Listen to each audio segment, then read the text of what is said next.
joining us this evening. It is a horrible night, so perhaps not having to venture to a village hall is actually a bonus. We can all sit here, unfortunately. We can all sit here and enjoy the meeting. I don't know whether there's tea or wine all the way around, but I hope you've all got your own refreshments with you.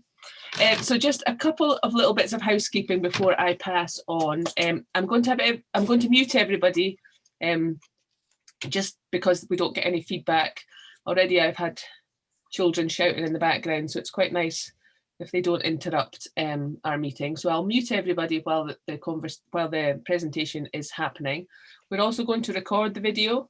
If you choose to sit without a camera on, obviously that's fine, but the video is really for people who can't make this evening. So it's not going to be, the last couple we've done, we've also recorded because a few people asked, they can't make it this evening and would like to find out the information.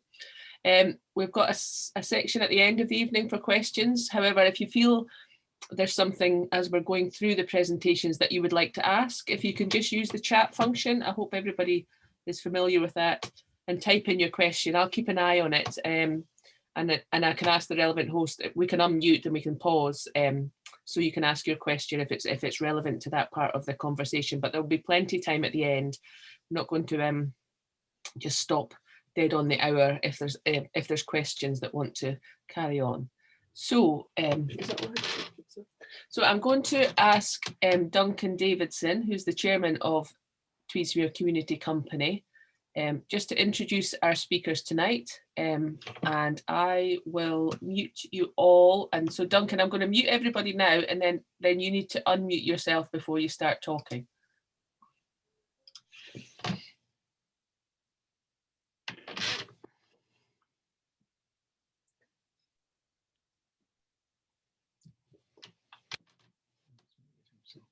Not yet, Duncan. I better unmute myself. I am. Oh, yeah. Okay, you should hear me now. Perfect. Thank you, Duncan. Right. Well, welcome to Luke Fisher and to Marina and the rest of the team. I'm not going to introduce you all. I'll leave the introductions to Luke himself, but just simply to say I recognize that you've got a really challenging, interesting, multifaceted project, and we look forward to hearing how you're getting on with this and what the vision is for the future. So Luke, please start. Thank you, Duncan, much appreciated. Good to see everyone. Thank you for choosing to spend a chunk of your Friday night with us, which is very much appreciated. Obviously we would love to be in front of you, but we are in some ways in your living room, so that's terrific. So yes, as Duncan was saying, there is a few of us in the team. So myself, I'm the project manager for Destination Tweed.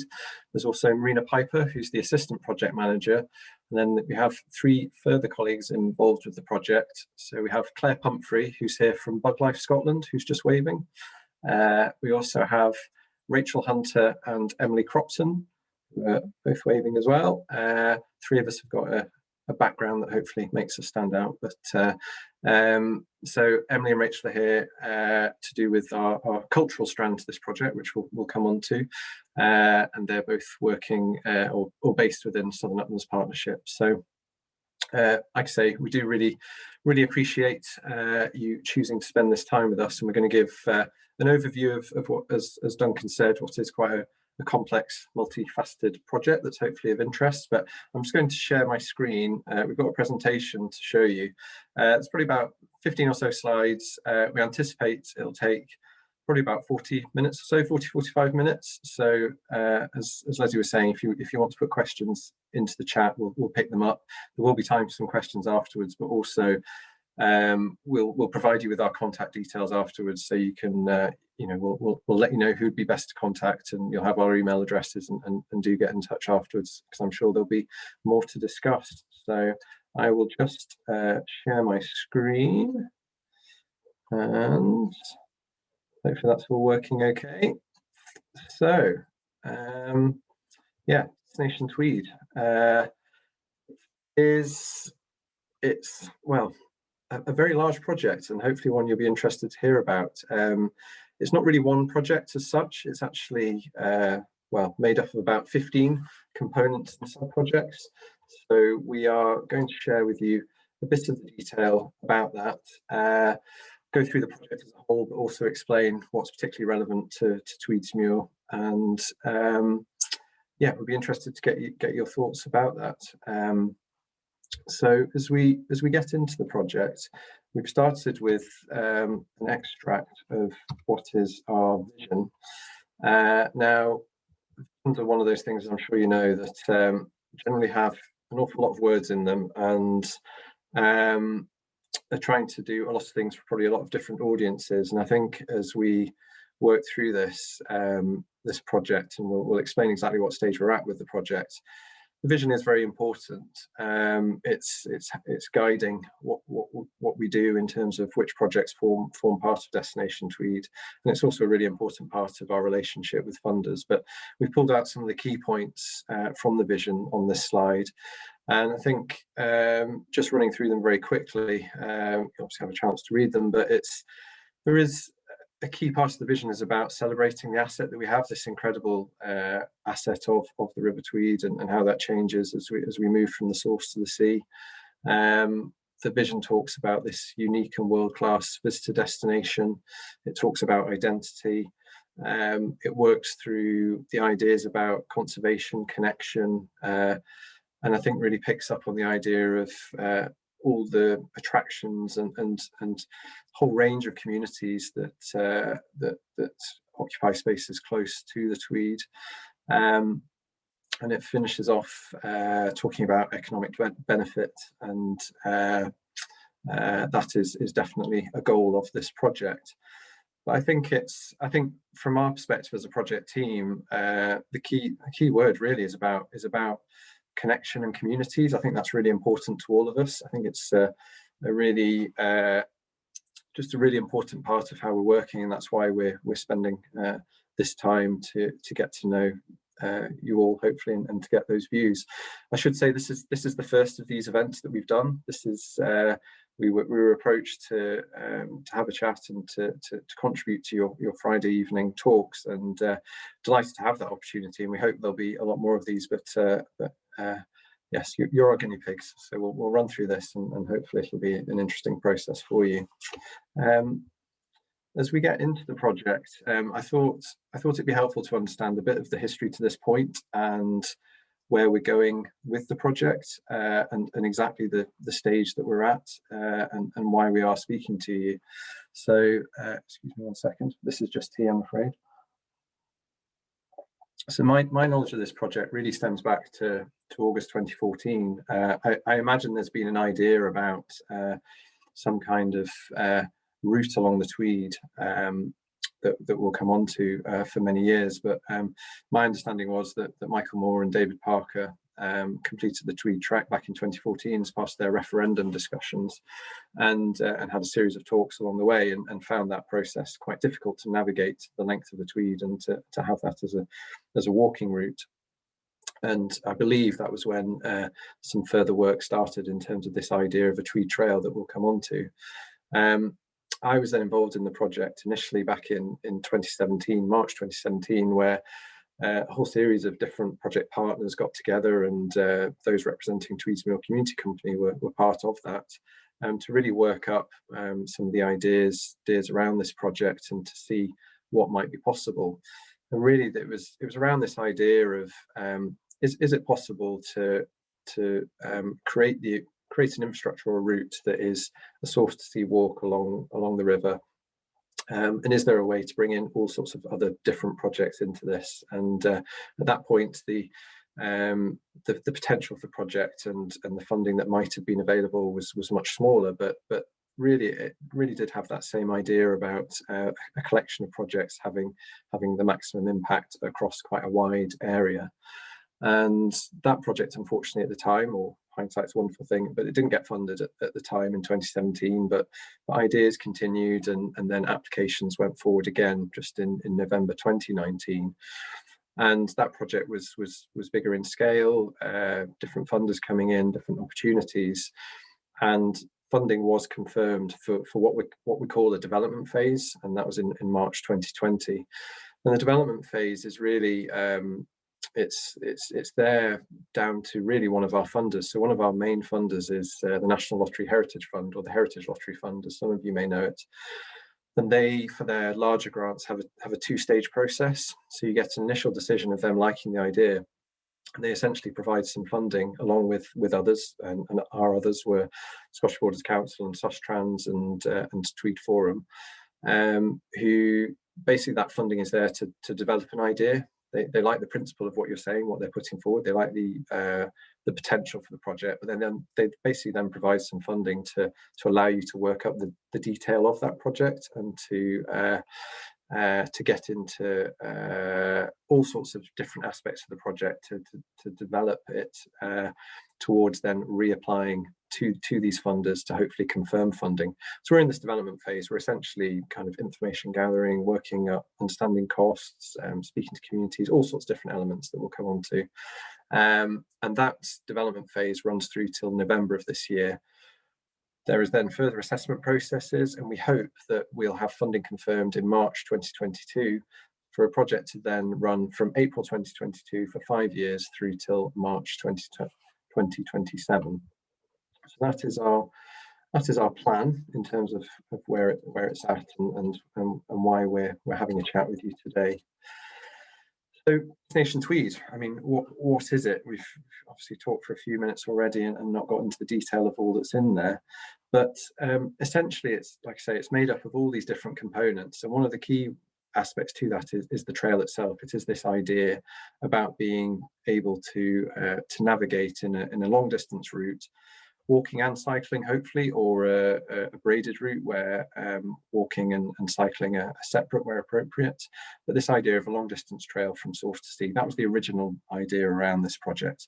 It was then extended to a kind of beyond the source idea. So the thinking was that it would be good to potentially start or end in Moffat and then come up through Devil's Beef Tub up to Tweedsmuir and continue from the source all the way down to Berwick upon Tweed. So that's the idea of the trail. One thing I would say at this point is we are absolutely not here to share a route or to say that a route's been decided or that anything's on the ground in terms of where this should go. We've got some ideas, we've had some suggestions.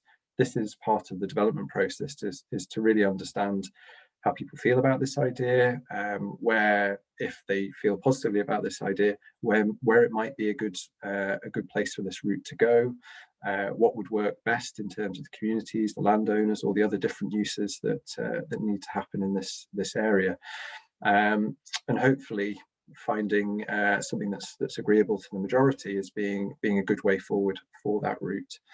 But we definitely, once we can facilitate getting that information from you, I'd love to hear people's thoughts on that aspect and potential ideas for what could happen there.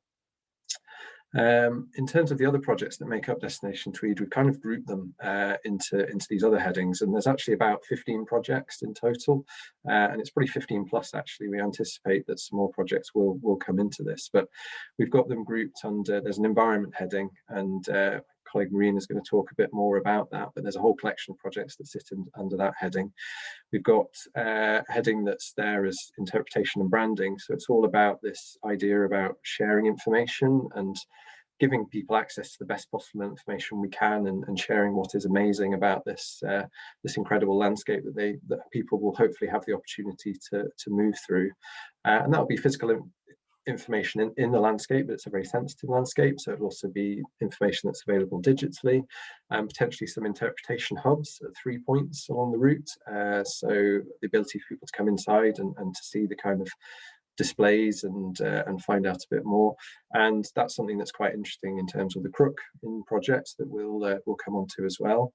There's a culture aspect to this, and river culture, and Emily and Rachel are going to explain more about that. We've got an education and training component, and that's really looking at how we work with schools, how we look at schools outreach, training opportunities, skills development, volunteer support, accredited opportunities, all sorts of different things that this project could deliver to hopefully share information, give people skills, give the opportunity to get involved and to actually have some qualifications and to really perhaps change someone's. It'd be a fantastic outcome of this to change some young people's trajectory in terms of what they might think might be relevant for them in terms of their future careers and skills. And then we have finally a kind of business and economic development aspect to this. So it's looking at business engagement. I'm sure a lot of you are familiar with kind of South of Scotland Enterprise that's now come into being.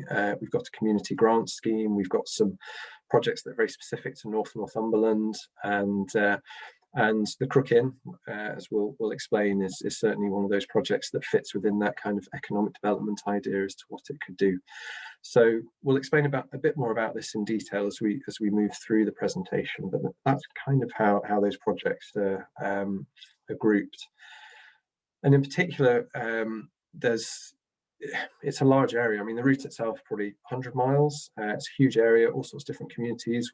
As a project, we're trying to work through the process of engaging with 3 local authorities, 2 countries, all the different interests that come with that, and it's certainly not without challenges. And but I think what's interesting is having these conversations with specific areas and showing perhaps the projects that are of most interest, and these are the ones that you can see on screen now that we think will be of most interest for the Tweedsmuir and surrounds community, and we're going to explain a bit more about those as we work through the presentation.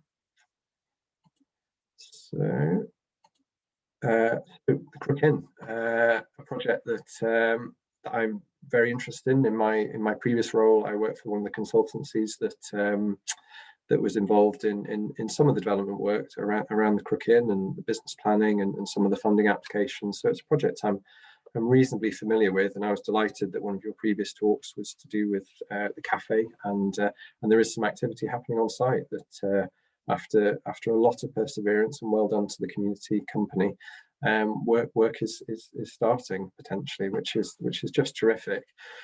But I think what's important to acknowledge is there's this first phase about the cafe and hopefully getting that started on site. But within Destination Tweed, there's a plan to include the bunkhouse development, and that is a project that we as a team are very excited about within Destination Tweed. It's one that we certainly want to see come to fruition, and I think that will be a really important part of kind of the economic development aspects of this route and how this project relates to communities. So the bunkhouse is in there, and we hope what we'll also include is one of these interpretation hubs. We've got more discussions to have with the community company about that and the interest in that. But what we'd really love is that we start to get some activity happening at the Crook Inn. You know, you have the cafe.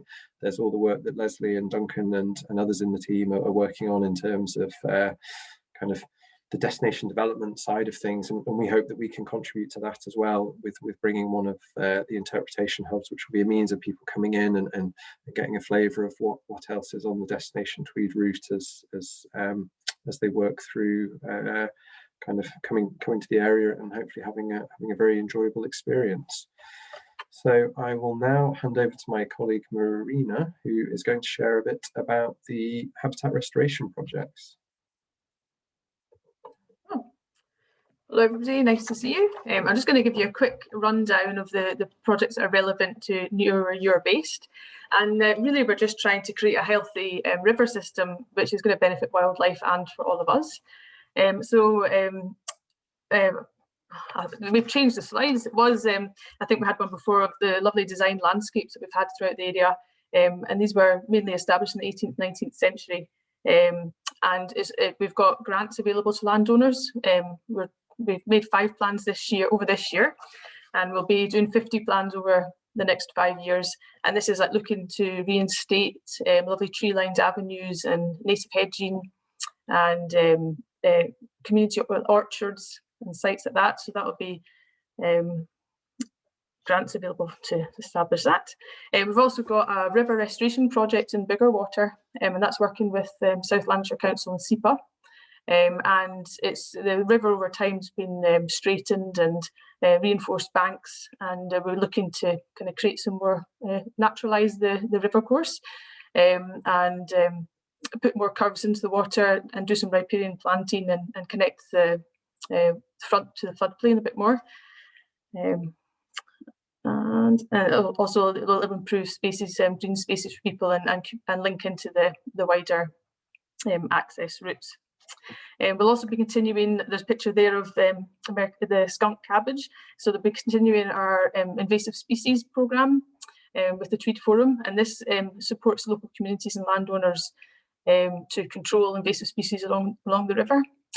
Whether or not they take it on themselves, and we train them up, or we fill in the gaps with volunteers and contractors. So it's a combined effort to try and control invasive species. There's also a woodland for water and wildlife project, and that's aiming to plant 200 hectares of trees north of Peebles over the 5 years. And rather than just being, we'll support applying for forestry grant schemes, and then we'll be able to top up any additional spend. So that'll be a fully supported project available for landowners. And finally, we're going to be supporting the Borders Forest Trust and in the restoration of Talan Games Hope, and also now Corehead and Devil's Bathtub. And that is allowing them to support the volunteer programme that they run, and so where people will be doing planting, monitoring, surveying, and getting involved with citizen science. Helping with the habitat restoration, so more native woodland expansion and the montane scrub in the upper hills. Helping with the interpretation, so that they're talking about building an app and possibly including some new signage on site. Helping with the infrastructure, so maybe some paths, but also restoring some huts that will help volunteers have a place to heat up, and composting toilets, and allow volunteers to work in the hills and the more exposed areas. And also supporting the new education programme while helping them to with a new project officer to help deliver their programmes. Okay, I think that's me.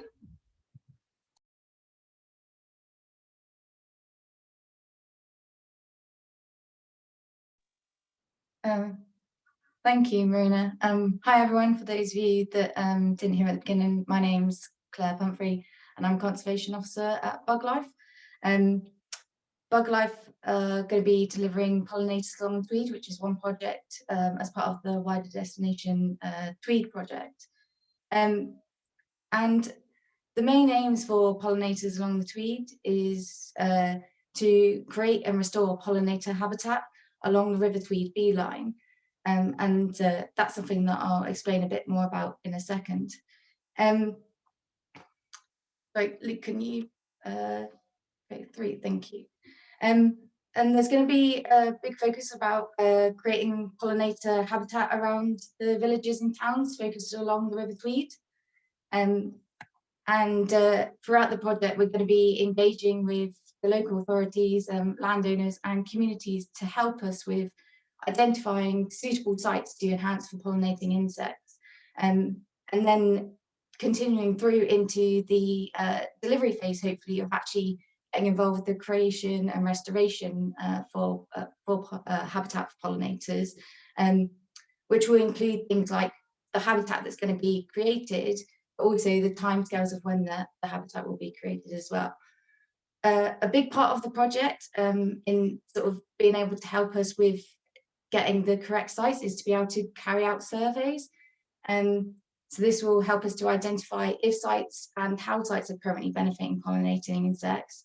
But then also we'll be continuing with surveys throughout the delivery phase, because this will give us an idea of how these habitat creation and enhancements have actually benefited the site as a whole. And this is something very much that we want everyone to be involved with. So part of the project will be actually delivering workshops and training events, which will be things like how to survey sites for pollinating insects. We'll be running things like fit counts, which are flower insect fan counts. If you haven't heard that, it's basically monitoring what insects visit different types of flowers, but also how to identify different pollinating insects. And also running, hopefully, in-person workshops of how to actually carry out habitat creation and management. And this is something that we really want everyone to be involved with. And this will be focused around running these events with communities along the project route, but also for visitors visiting the area. And this will just help raise awareness of our pollinating insects, but also what we can all do at home to help our pollinators thrive. And most importantly, during the delivery phase, the project aims to create and restore up to 40 hectares of wildflower-rich habitat across 50 sites within the project area. So the project area, I keep mentioning this, this bee line actually runs from the source through to the sea. Can you go on to the next slide, please?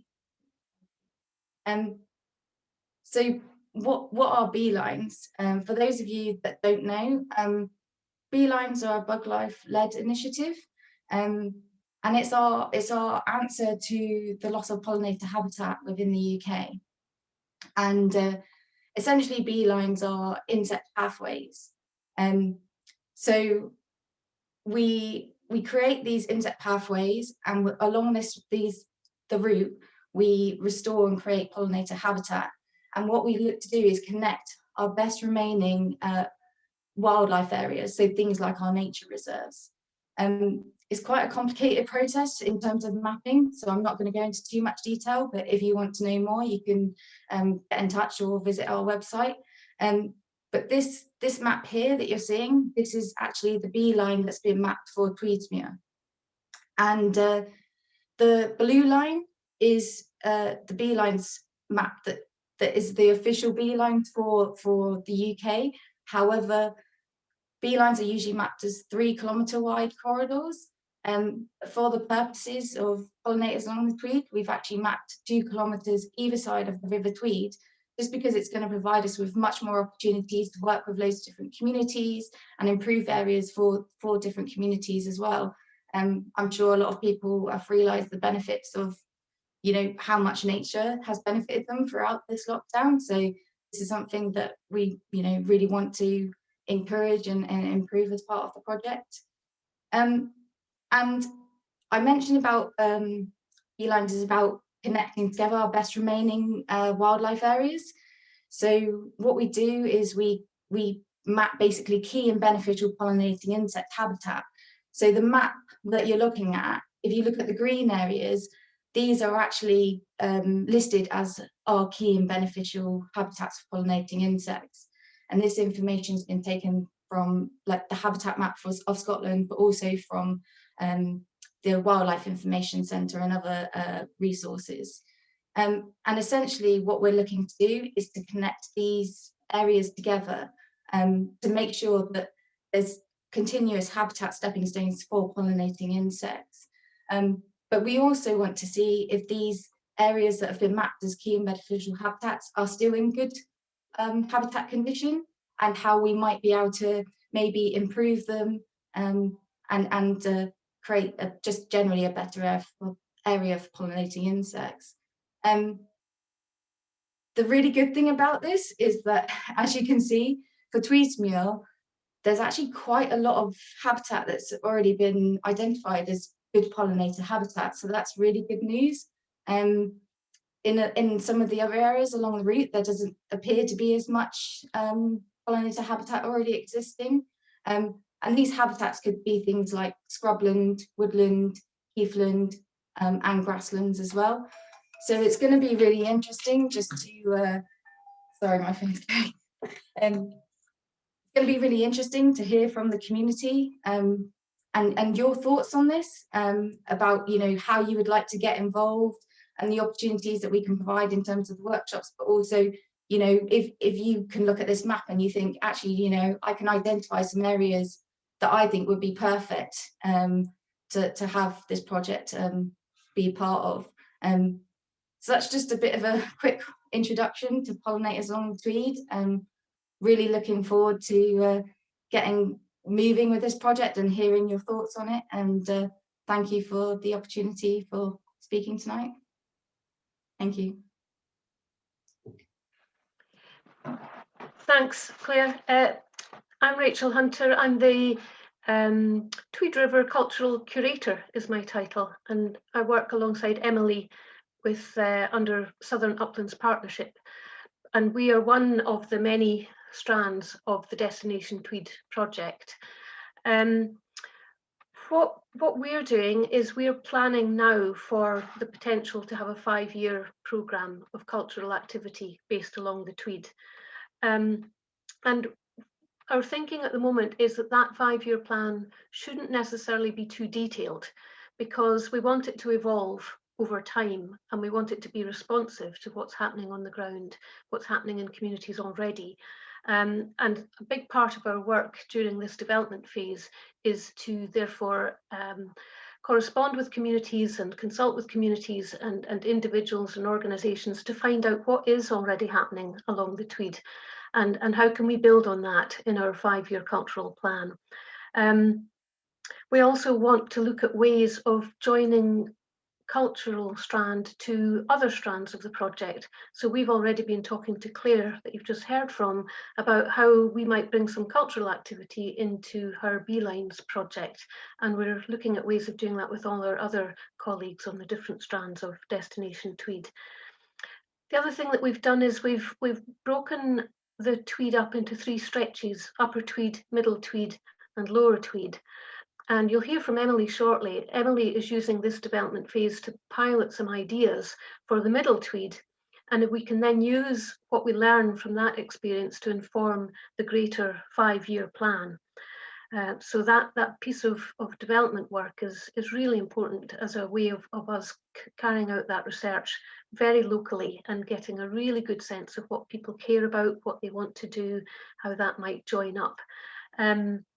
And if we get our funding, we would have 2 more people like Emily working on then the Upper Tweed and the Lower Tweed, doing similar things. And this little map that we've put together here is just trying to indicate the fact that the structure needs to be loose. We might have one-off projects that are short and sharp and don't, you know, they just make an immediate impact. We might have longer term projects that take their time and might last the whole length of the 5-year plan. We might have projects that link between different locations along the Tweed, or we might have projects that are just very specific to one particular site. We might have projects that are thematic, that cross the whole of the length of the Tweed, or again, we might have projects that are very specific to one particular area of interest or location. And we'll find out through our consultation what that might be. We're already finding out that there are ideas that have perhaps been bubbling in people's minds over the years, and we might be in a position to help realise those ideas. We're also finding that there are things that are already established that we might join up with and collaborate with. And we're talking to organisations, individuals, institutions, we're talking locally and nationally, so that we can develop a plan that's going to be very rich and varied and beneficial. And what we want to achieve, I suppose, by all of this is encouraging people that live on the Tweed or encounter the Tweed in some way to understand that they're part of something bigger.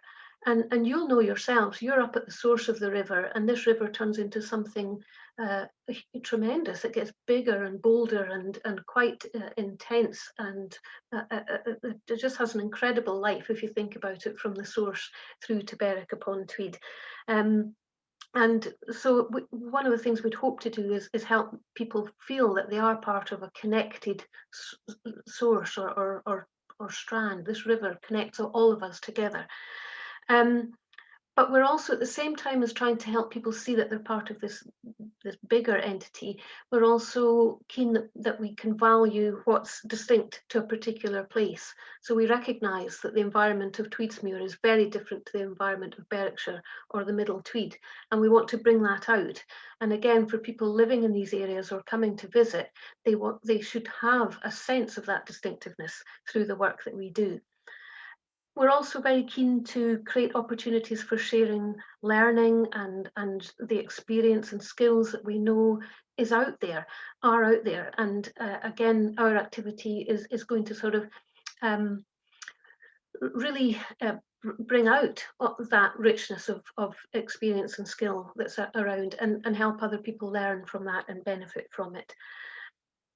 And in total, really, that cultural activity is intended to strengthen the identity of the Tweed. And you heard that that's part of the bigger vision for Destination Tweed. And we certainly think that bringing out the cultural strengths of what's going on along the Tweed will help to mark its identity and make it more visible, and therefore make it more attractive as well to people living here, and to attract people to come, and that has that kind of economic development aspect to it as well. So we would be contributing to that. We are, as I say, we're in a consultation phase, and I would be very, very keen if we can think of tonight as an introduction, and for me then to follow up that introduction by coming back to you as a community to find out more about how connecting threads might be of benefit to you. You'll hear from Emily shortly what sorts of activities we have in mind, and if you hear and see things there that excite you, then we can follow that up with you, and we can make plans. We can bring you into that 5-year plan. I have done a little bit of work in the past for Tweedsmuir Community Company. I'm very aware of your Crook in development. I'm very excited now to think that Connecting Threads might be able to join up with such an important project. So I would be very keen to come back and talk to you further. So let's see where we can go. And I'll pass over to Emily, who'll give you a little bit more detail about the sorts of things we want to do. Thanks, Rachel. Thanks for the introduction. Hello, everyone. I'm Emily, and I'm just going to talk to you briefly about how what Rachel said might translate to activity on the ground, what that might look like. And as Rachel mentioned, key to the delivery of the cultural programme are the river culture animateurs. So this year, I am the animateur for the Middle Tweed, which runs from Innerleithen to Kelso. And we're using this year as an opportunity to pilot that role. But if we are successful with the funding, there will be 2 more posts, an animateur for the Lower Tweed and then one specifically from the Upper Tweed. And so that will be a person who's specifically working within the area of Moffat to Peebles, and so including Tweedsmuir, to develop cultural activity with your community and other communities in that area. And I think firstly, that's a really exciting opportunity for all the communities along the Tweed to have someone dedicated to their area who can really get to know the different communities and work with you to deliver projects that are local to you and within your area, and focusing on things that you're interested in and you're concerned about. There will be a whole range of different types of activity, and Rachel and I this year are exploring what some of those types of activity could be. But some of the things that we know we want to include are river festivals, and these would be festivals which take place at different locations along the river and involve communities along the whole route of the river, not just a single community. They might be multi-day events, maybe running over a week, and would perhaps tie into other local activity that's happening at the same time. We're also interested in hosting river conferences. So these would be opportunities for local people to share their knowledge with speakers from national or international organisations and vice versa. So an opportunity to share our learning with others, but valuing the knowledge that local people have, the tacit knowledge and the knowledge of the land and the river that local people have, as much as valuing the knowledge that other people can bring to our river. They might also be opportunities that would involve young people, and we'd really encourage and would like to involve young people in being able to speak at events like that. Another key component of the cultural programme are artist residencies. So an artist residency is where an artist spends time with a community or in a place and develops a body of work in response to that community or place. And as part of the 5-year programme, Connecting Threads will be hosting a number of artist residencies, and we'd really like to explore with your community the possibility of hosting artist residencies in Tweedsmuir. So for example, this might be having an artist in residence at the Crook Inn, or it might be having an artist in residence in a wildflower meadow, which is being sown as part of the pollinator project. And that artist might develop their own work, but also work alongside communities to run workshops and activities where they can share their practice with you. So alongside these kind of 3 larger activities, the river culture animateurs will also throughout the year be working with communities and organisations and artists to develop collaborative projects which will help to tell the story of the river. And these projects could be quite broad ranging. So they might involve music, they might involve performance, visual arts, storytelling, they might involve cooking and food production, they might involve walking and activities outdoors, maybe swimming. There's a whole range of different activities that will help us to tell the story of the river and will help us to engage with it physically and emotionally.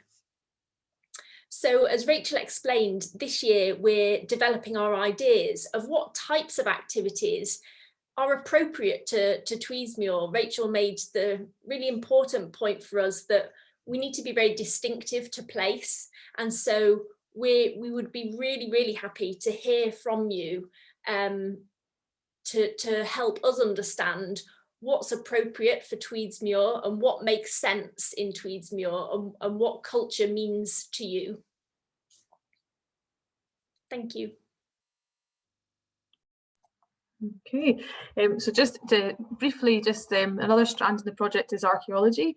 So we've actually just put out a brief now for some archaeologists to come back with some plans of what we would like to see developed over the next 5 years. This is some pictures of Tinnis Castle, and I suppose it's just really trying to bring the landscape to life. So for people, the picture on the left, people might just think it's a pile of stones they're walking past, but it's kind of built near a Iron Age hill fort, and the castle was built by the Tweed family, and it was blown up by Lord Fleming. I mean, there's great stories behind it all, and there was a series of kind of signal towers along the river where communication and messages could be sent along to different troops.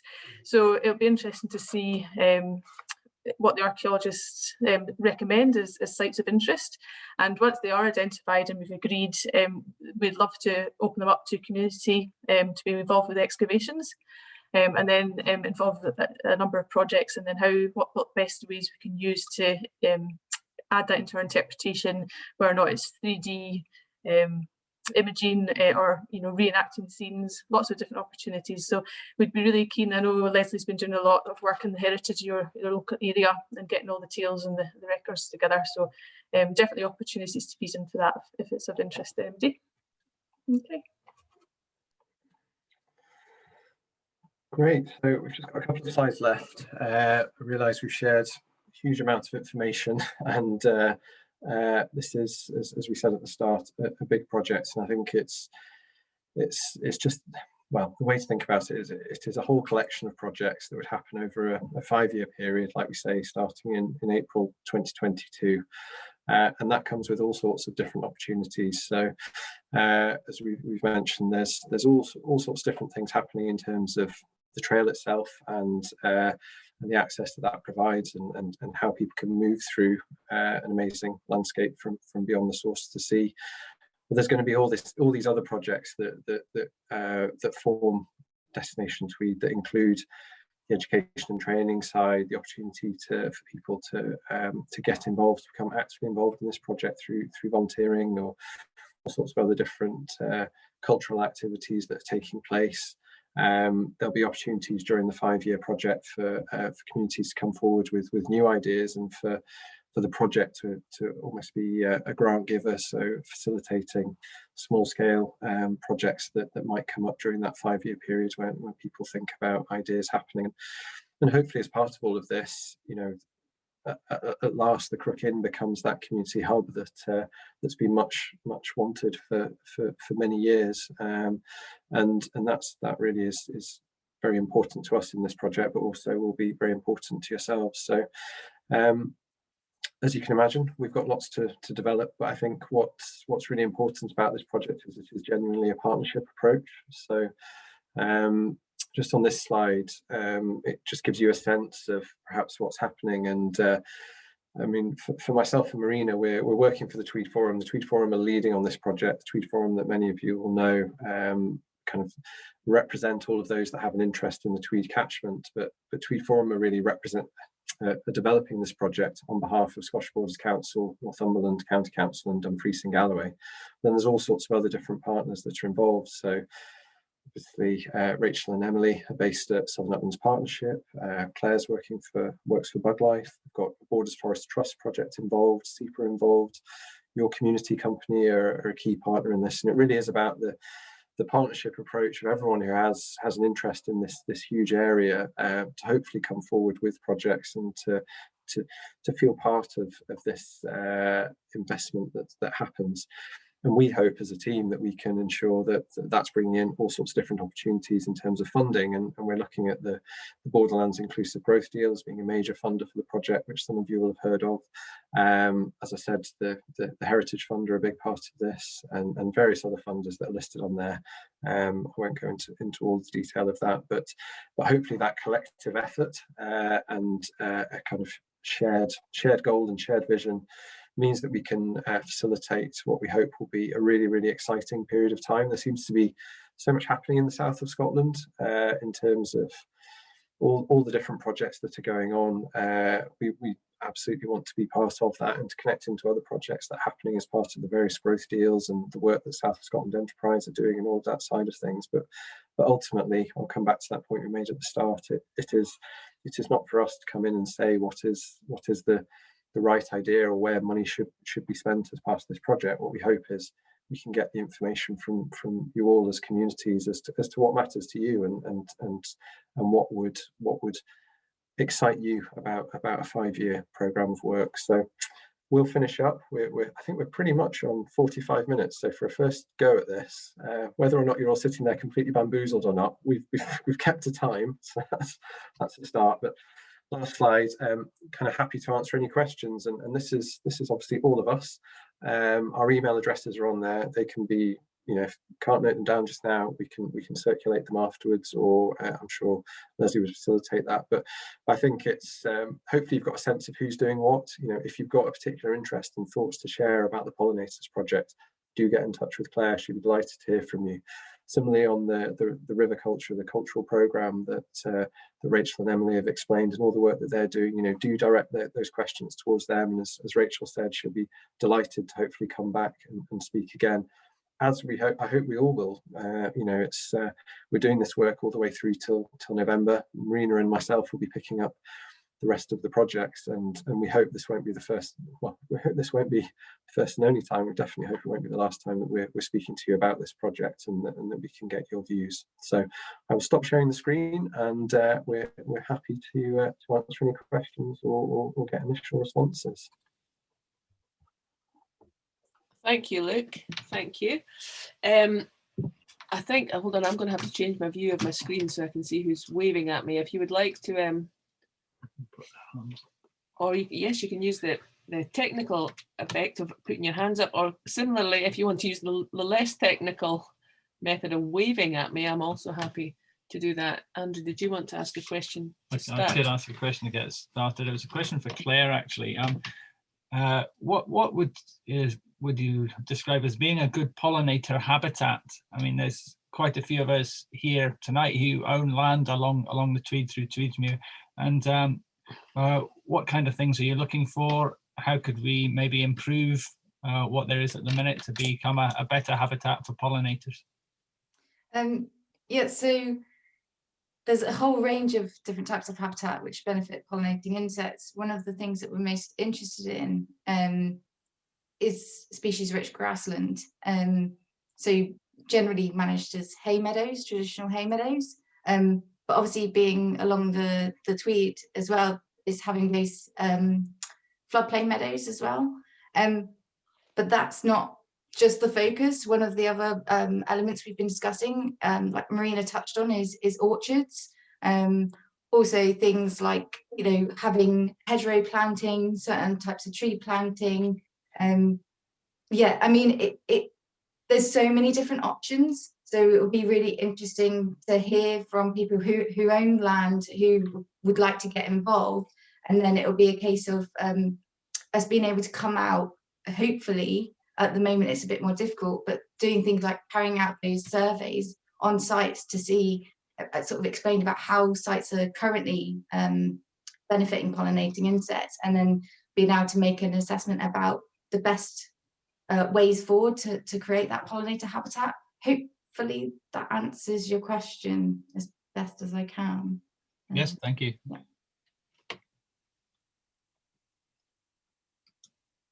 So I'm just scrolling through to see if anyone else would like to ask a question. James is waving at me. James, would you like to ask? I think he's just unmuting.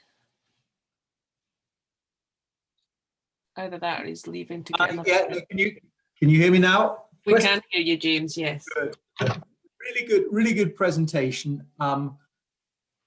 I think we are at quite an interesting threshold here in the upper Tweed with the cafe project, a really small start, but we will know within the next month if that's going to be a viable project. Tenders go out on Monday, and by early March we'll have a very good feel as to whether that is deliverable and whether SOCEP is going to fund it. So critical stage, because I think one thing, it's some fantastic ideas, but I think really what people in this community need to see, and I hope I'm not making a judgment on what I think people need to see, is some delivery on the ground.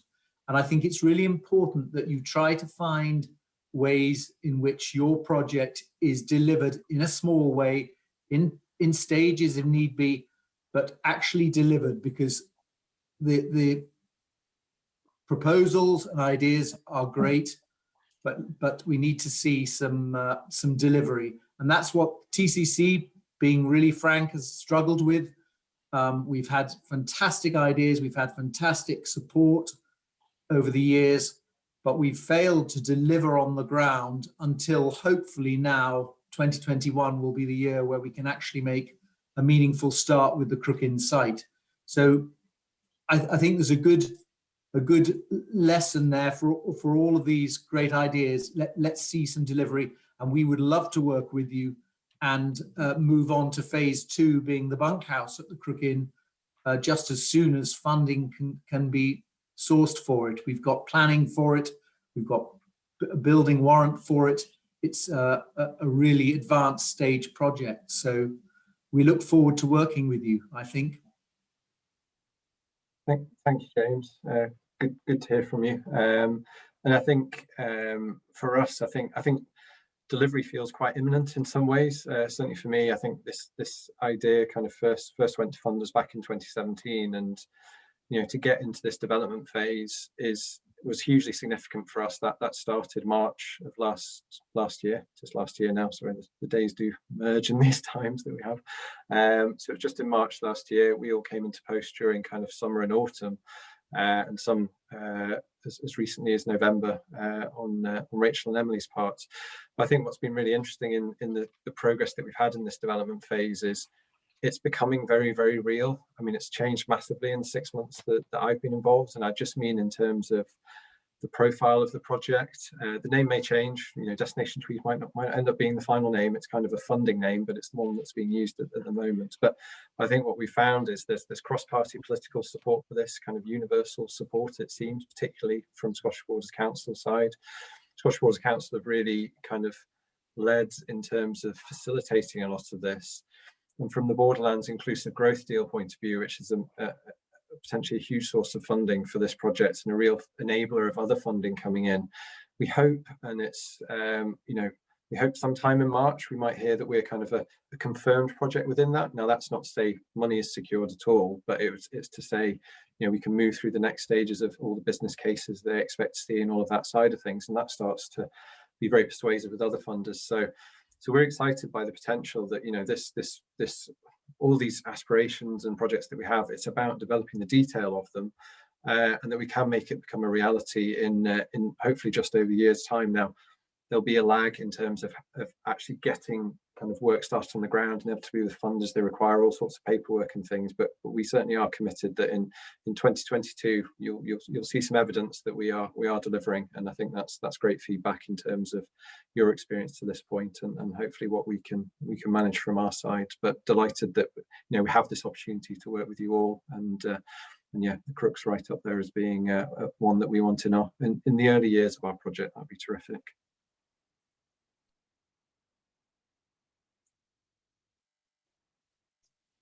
Thanks, Luke. I'm just scanning through. Would anyone else like to ask another question from our speakers? I'm just scroll. Oh, Duncan, would you like to unmute and ask a question? I think you're still muted. Not unmuted already. Oh, there you go. No, you're fine, Duncan. Speak. You can speak. Yes. Well, first of all, I think it's really an excellent presentation of a challenging set of projects. We will look forward to talking to you about it. There's there's a talk about archaeology, and obviously the Upper Tweed is rich in archaeological features, yes, some of which are lost under trees and so on. But I'm impressed by the findings from LIDAR scanning. And is there a scope for trying to get the whole of the Tweed scanned for archaeological features sometime in this project? I think we have to see budget-wise on that. I might have to defer to Marina, and who might have greater insights from previous projects of the cost involved. But I mean, I think it's quite an interesting time on the archaeology project, because we've put together a brief. We've got a small budget, well, not small budget, but decent sized budget for developing the potential of what this could be. There was some proposals that Chris Bowles, who some of you will know, put forward at the time, kind of in the original applications to go forward to funders, to kind of give a sense of ambition as to what we could achieve on the archaeology project. And that was those ideas went forward. Chris has obviously left the council now and is over in the States, but we've got this brief out there and had a really strong kind of initial feedback from those we've gone out to, that they're really excited to come forward with their ideas, and we'll go through an assessment process of which archaeology consultancies might be able to help in the development of this project, and absolutely recognise that Upper Tweed and Tweedsmuir and this whole area has huge potential as to what that could mean, and what we take from that project that then feeds into our interpretation piece, and how we share those stories and all of that side of things. The specifics of LIDAR scanning and everything else perhaps wasn't in the brief, but it'll be interesting to see what people come back with, what's suggested as to what might be affordable. I mean, I think we're open. You know, part of this development process will be about pulling in all these costs and seeing the potential, and we're probably having to rein in quite a few projects, but we'll see what people come back with. I don't know if you want to add anything, Marina, but that's fine. We'll leave it there. If there are any other questions, I just wanted to sort of ask about young people, because you obviously mentioned quite a lot through the project that you wanted to have young people involved in it, and you had my son on one of your slides, which is exciting. It was a long time ago and he looked very much younger, but him and his friend Tom were at the front of that tree planting slide. That's one of my favourite slides from the Borders Forest Trust, and I spent a lot of time trying to dig that picture out this morning. I didn't realise it was your son. That's brilliant. Yeah, that's great. That's him in the front, and I don't know how long ago that must be. He's 15 now, so it was quite a while ago. Yeah. But we actually have a lot of young people. We don't have a lot of young people, but the young people we have in Tweedsmuir are really active and really get involved in the community. So I think if there's opportunities for them to get involved, then, you know, they sign up, they do things. They're a really great bunch of kids. So you know, bear that in mind as you make your planning and all the rest of it. They're really good really good set of young people actually, and they really do want to improve their own community. I think that's a really important thing. I mean, I think from our side, and it's, you know, like I say, we've shared a lot of information, there's a lot of projects, but what we hope is there'll be opportunities across all these projects. So, you know, your son's obviously done some work with Borders Forest Trust in the past, but maybe he's interested in some of the other natural kind of heritage restoration type projects that are in this, or maybe he's interested in getting involved in the archaeology project. Maybe there are things that in our education program or on this kind of skills training side that that provide other opportunities. And again, you know, we are quite, whilst we haven't actually got that long till November, we are still relatively early in that development process of really scoping what all of those opportunities might look like. But certainly we see it as being absolutely critical to this project and people's engagement with place and landscape and community, and hopefully for young people seeing that there's a positive future in the area. You know, hopefully there's economic development side, creates some job opportunities, it creates a bit more of a year-round income in terms of perhaps some of the tourism potential that hopefully is part of this, and with support of the other funders and agencies like SOCI, you know, we can provide these opportunities that hopefully do stem beyond kind of young people into early adult years and provide some positive destinations and all sorts of interesting things. So that's great feedback. Thank you. Oh, Charlotte, would you like to ask something? You just need to unmute, Charlotte, please. Yeah, sorry. I don't live in Tweedsmuir, but I do represent a number of the landowners in the area.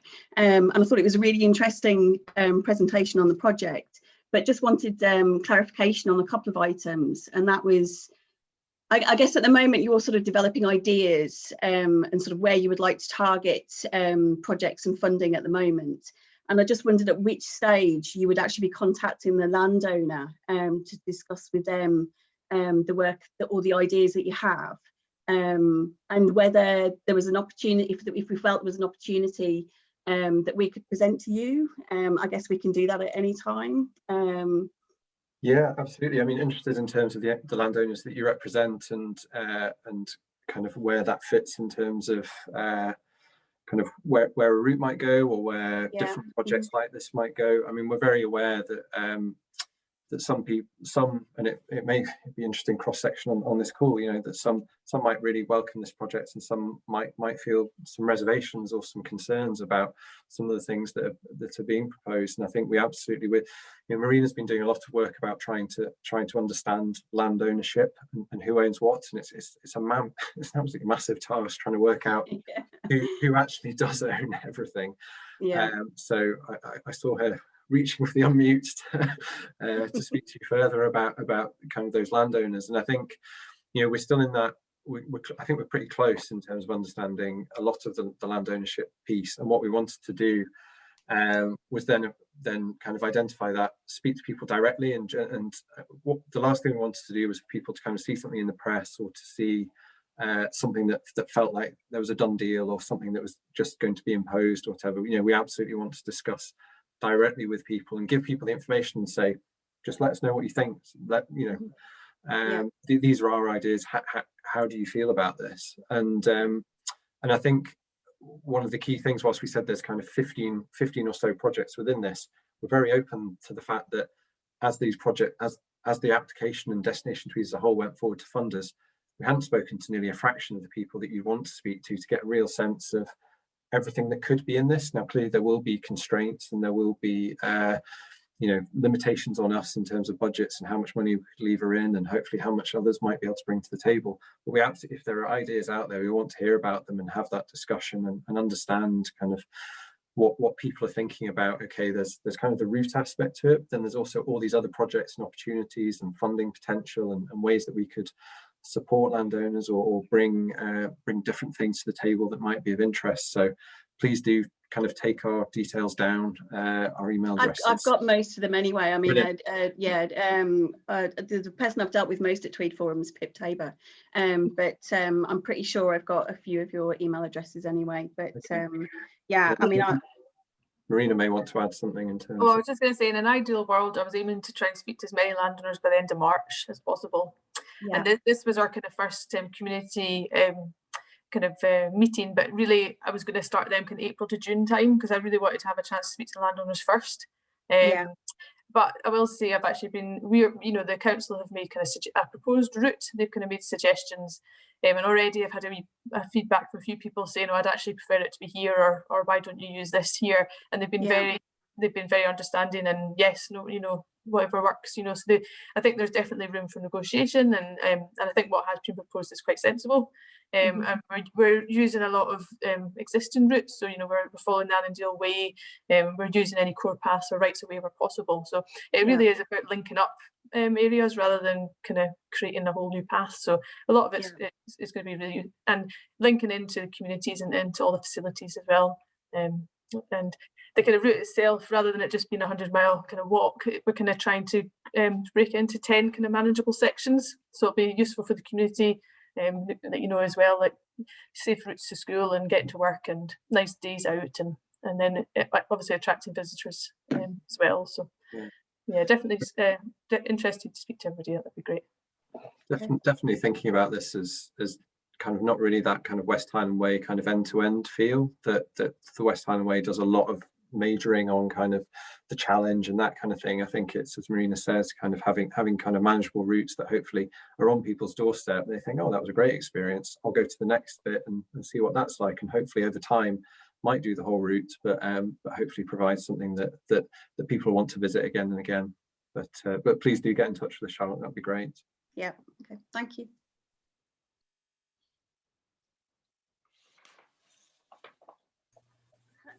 Can I just ask, I live in Peebles, but I think growing up in Broughton, I'm just always interested to, know what's going on, especially living near the Tweed in Peebles. So, but a wee while ago, I think I heard something about Sustons. We're thinking about, trying to join up cycle paths, well, the old railway line as a cycle path from Peebles down to Broughton and up Tweed. Is that, can you enlighten me about that? Is there anybody that knows anything? Is there going to be anything like that development, or is that just too expensive to even think about? I'm not sure actually. Marina, have you got any knowledge on that? What was the proposed route? It was the old the Upper Tweed railway line. Yeah. Yeah. There's some elements of that, but it's not that entire route, because I think it's changed slightly. So I'd be really keen to share the plans with you, and you can see where it's going. Well, like in what way? Like, can you not just say?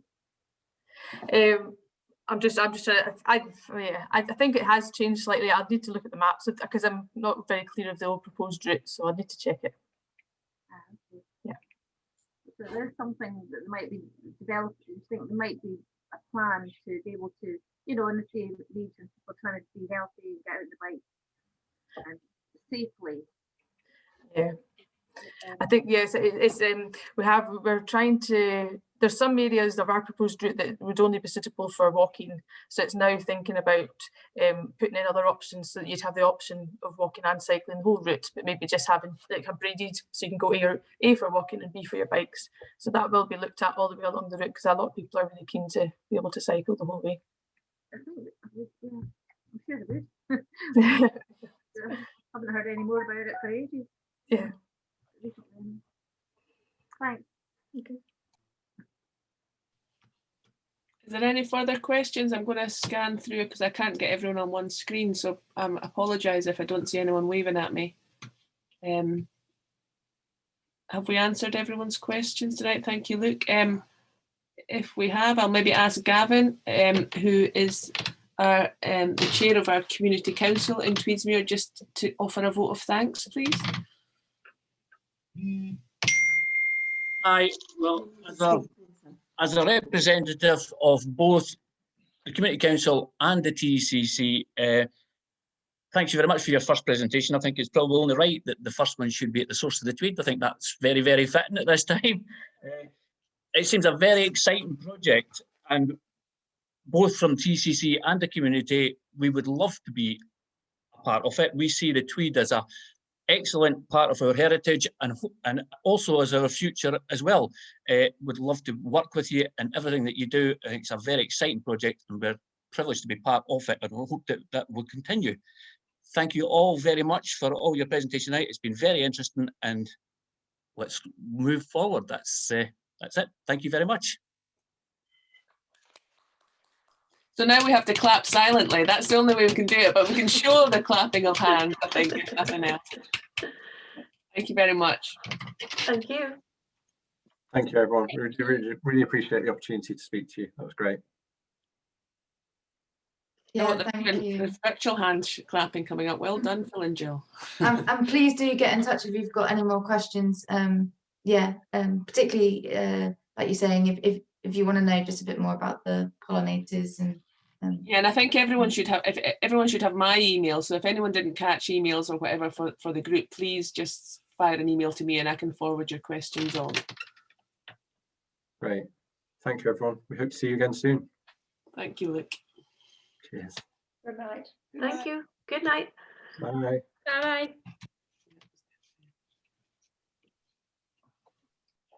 think that's the most static picture.